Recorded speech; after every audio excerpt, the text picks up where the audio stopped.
नमस्कार, capital TV में आपका स्वागत है और मैं आपके साथ प्रिया बिस्ट।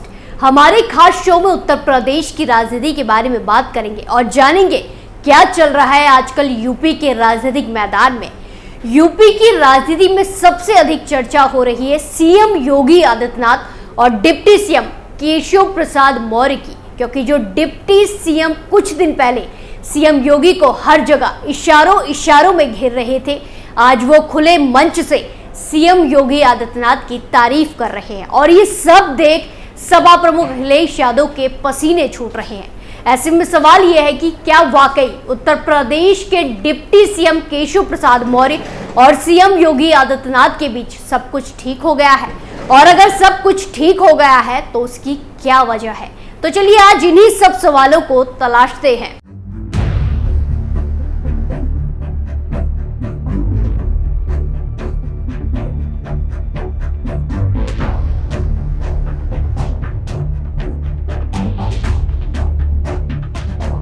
मौर्य और योगी के बीच सब कुछ ठीक, एक बयान ने मचाया घमासान।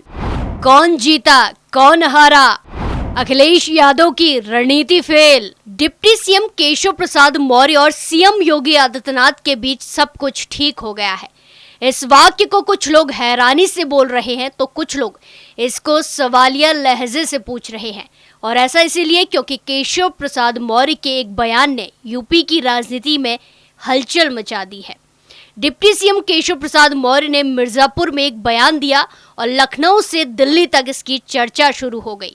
डिप्टी सीएम ने पीएम मोदी को वैश्विक नेता करार दिया, वहीं सीएम योगी आदित्यनाथ को देश का सबसे लोकप्रिय मुख्यमंत्री बता दिया।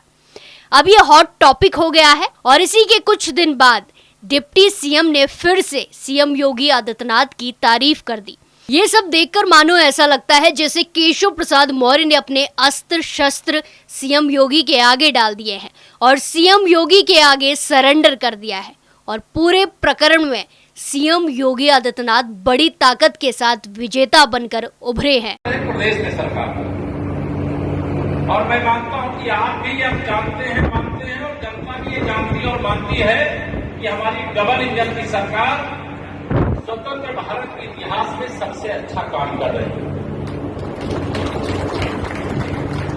दुनिया में मोदी जी जैसा नेता कोई दूसरा है क्या? देश में मुख्यमंत्री योगी आदित्यनाथ जी जैसा दूसरा मुख्यमंत्री है क्या?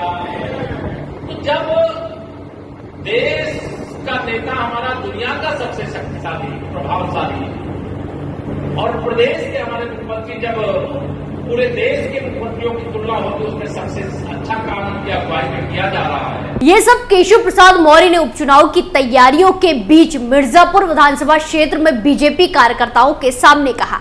वहीं ये सिर्फ एक बार नहीं है, इसके बाद मौर्य ने एक बार फिर मुख्यमंत्री योगी आदित्यनाथ की तारीफ की। दरअसल लखनऊ के इंदिरा गांधी प्रतिष्ठान में कल्याण सिंह की पुण्यतिथि के मौके पर एक कार्यक्रम का आयोजन किया गया था। इस कार्यक्रम में सीएम योगी केशव प्रसाद मौर्य के साथ बीजेपी के तमाम बड़े नेता मौजूद रहे। इस दौरान कार्यक्रम में आए लोगों को संबोधित करते हुए डिप्टी सीएम केशव प्रसाद मौर्य ने कहा कि जब बाबूजी यानी कि कल्याण सिंह की सरकार थी तो तब भी राष्ट्रभक्ति राम भक्ति से समझौता नहीं किया गया, और आज जब योगी जी की सरकार है तो अब भी इससे समझौता नहीं होगा। जब उत्तर प्रदेश में सरकार बनी, जो सुशासन, जो विकास, जो भ्रष्टाचार से मुक्ति, जो राष्ट्रवाद राष्ट्रभक्ति का मामला हो चाहे राम भक्ति का मामला हो, उससे उस समय भी समझौता नहीं किया गया। और आज वर्तमान में हमारे मुख्यमंत्री योगी आदित्यनाथ जी के नेतृत्व में भी न राम भक्ति से समझौता है, न राष्ट्रभक्ति से समझौता है। बाबूजी के पद चिन्हों पर, पूज्य अटल जी के पद चिन्हों पर देश की सरकार और बाबूजी के पद चिन्हों पर उत्तर प्रदेश की सरकार चल रही है। मैं आप सबको हृदय से प्रणाम करता हूं और आह्वान करता हूं। मौर्य का यह बयान ऐसे समय में आया है जब यूपी के मुख्यमंत्री योगी आदित्यनाथ से उनके मतभेद की खबरें सुर्खियों में रही। कयास यहां तक लगाए जा रहे थे कि बीजेपी की यूपी सरकार में बड़ा बदलाव हो सकता है, लेकिन अब उनके तेवर बदलते हुए नजर आ रहे हैं। इन सब बयानों के बाद अब यूपी की राजनीति में अलग ही चर्चा चल रही है। उत्तर प्रदेश के सीएम योगी आदित्यनाथ और केशव प्रसाद मौर्य के बीच लोकसभा चुनाव में कम सीटें जीतने के बाद से ही तनाव देखने को मिला था, जिसके बाद केशव प्रसाद मौर्य के सुर अब बदलते हुए नजर आ रहे हैं। माना जा रहा है कि यूपी में होने वाले विधानसभा उपचुनाव को देखते हुए उनके सुर बदले हैं। लोकसभा चुनाव में यूपी में बीजेपी को बड़ा झटका लगा। ऐसे में पार्टी लोगों को ये मैसेज देना चाहती है कि योगी ही कमांडर हैं। लेकिन मौर्य के इन बदलते तेवरों पर अखिलेश यादव तिलमिला गए हैं और फिर उन्होंने अपने एक्स अकाउंट पर ट्वीट कर तंज कसा। कोई उप डबल हार के उपहार के बाद भी डबल इंजन का प्रशंसा प्रमाण पत्र बांट रहे हैं। अगर माननीय सही काम कर रहे होते तो वो उप मुख्यमंत्री की क्या जरूरत पड़ती। इसका मतलब या तो वो सही काम नहीं कर रहे या फिर बाकी दो बेकाम और नाकाम है और उनका काम दरबारी चारण की तरह करना बस स्तुति गान है। अगर आप सच में उपयोगी होते तो दिल्ली के मंडल में भी होने चाहिए थे, परंतु है नहीं।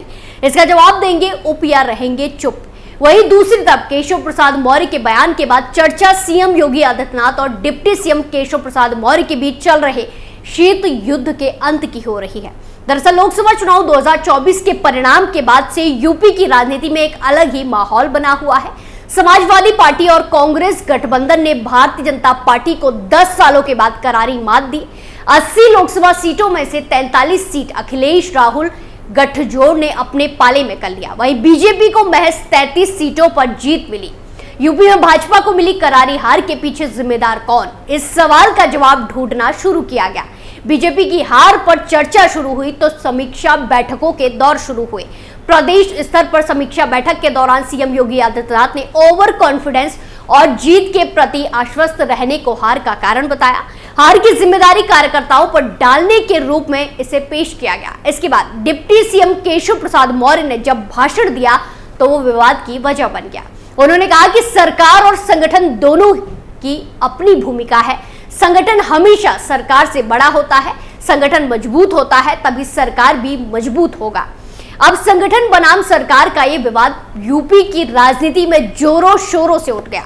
फिर कहा जाने लगा कि केशव प्रसाद मौर्य और सीएम योगी आदित्यनाथ के बीच सब कुछ ठीक नहीं है और ये मुद्दा जैसे ही तूल पकड़ा, इसका फायदा विपक्षी दलों की ओर से उठाया जाने लगा और नंबर 1 पर रहे विपक्षी दल के नेता अखिलेश यादव और सपा प्रमुख अखिलेश यादव ने केशव प्रसाद मौर्य को मॉनसून ऑफर देते हुए 100 विधायक तोड़कर लाने पर सरकार बनाने में समर्थन देने का भरोसा दिया। हालांकि केशव प्रसाद मौर्य की ओर से समाजवादी पार्टी और अखिलेश यादव पर कभी भी नरम रुख नहीं अपनाया गया, लेकिन विपक्ष उनकी छवि को कमजोर करने की कोशिश करता रहा। केशव प्रसाद मौर्य की राजनीति हिंदुत्व वाली है, ये विपक्षी दलों को भी पता है। विपक्ष का प्रयास केशव प्रसाद मौर्य को भाजपा में कमजोर करना था। साथ ही 2022 के विधानसभा चुनाव में सिराथू विधानसभा सीट गंवाने वाले केशव प्रसाद मौर्य के सामने सबसे बड़ी चुनौती अपने लोगों को जोड़कर रखने की है। लोकसभा चुनाव 2024 के परिणाम के बाद केशव प्रसाद मौर्य को उम्मीद थी कि एक बार फिर बीजेपी में उन्हें आगे किया जाएगा। केंद्र नेतृत्व की ओर से सीएम योगी आदित्यनाथ के खिलाफ किसी प्रकार के एक्शन की चर्चा हो रही थी। अरविंद केजरीवाल से लेकर अखिलेश यादव तक चुनाव रिजल्ट के बाद सीएम योगी को हटाए जाने की भविष्यवाणी तक कर चुके थे। इन सबको देखते हुए केशव प्रसाद मौर्य ने खुलकर मैदान में आने का फैसला लिया। हालांकि बाद में लखनऊ से दिल्ली तक उन्हें कोई उम्मीद की किरण नहीं दिखी। ऐसे में उन्हें अपने कदम को पीछे खींचना ही सही लगा। आपको बता दें कि यूपी में अब 10 सीटों पर विधानसभा उपचुनाव होने हैं। इसके बाद विधानसभा चुनाव 2027 की तैयारी शुरू हो जाएगी। केशव प्रसाद मौर्य अपना भविष्य बीजेपी से इतर नहीं देखते। बीजेपी में सीएम योगी आदित्यनाथ की पकड़ मजबूत दिखती है। राष्ट्रीय अध्यक्ष जेपी नड्डा ने सीएम योगी आदित्यनाथ को हटाए जाने से संबंधित किसी भी कयास को पहले ही खारिज कर दिया है। ऐसे में अब केशव प्रसाद मौर्य के सामने अपने हथियार डालने के अलावा और कोई चारा नहीं था। अब केशव प्रसाद मौर्य का कदम बीजेपी के अंदर की तमाम राजनीति का अंत करने वाला हो सकता है। पार्टी एक सूत्र में बंधकर चुनावी मैदान में उतरेगी। केशव प्रसाद मौर्य के लिए सबसे मुफीद यूपी में होने वाले उपचुनाव की बैठक रही। उन्होंने बड़े बयान के जरिए अपनी स्थिति को साफ कर दिया है। उन्होंने कहा कि देश में जिस प्रकार नरेंद्र मोदी ने अपनी छवि वैश्विक नेता के तौर पर स्थापित की है, उसी तरह देश के मुख्यमंत्री के बीच सीएम योगी आदित्यनाथ का मुकाबला कोई और नहीं कर सकता। वो देश के सर्वश्रेष्ठ मुख्यमंत्री हैं। ये एक बयान यूपी में केशव प्रसाद बनाम योगी आदित्यनाथ पॉलिटिक्स के अंत के रूप में देखा जा रहा है। लेकिन ये राजनीति है, यहाँ टाइम के हिसाब से नेता अपनी रणनीति और तेवर बदल लेते हैं। बहरहाल अभी यूपी बीजेपी में सब कुछ ठीक जैसी स्थिति दिखाई दे रही है और निश्चित तौर पर इसका असर उपचुनाव के रिजल्ट में भी देखने को मिलेगा। हमारी स्पेशल स्टोरी आपको कैसी लगी कमेंट कर जरूर बताएं। स्पेशल स्टोरी में फिलहाल के लिए इतना ही, फिर पेश होंगे नए मुद्दे के साथ। बाकी तमाम खबरों के लिए देखते रहिए कैपिटल टीवी उत्तर प्रदेश। नमस्कार।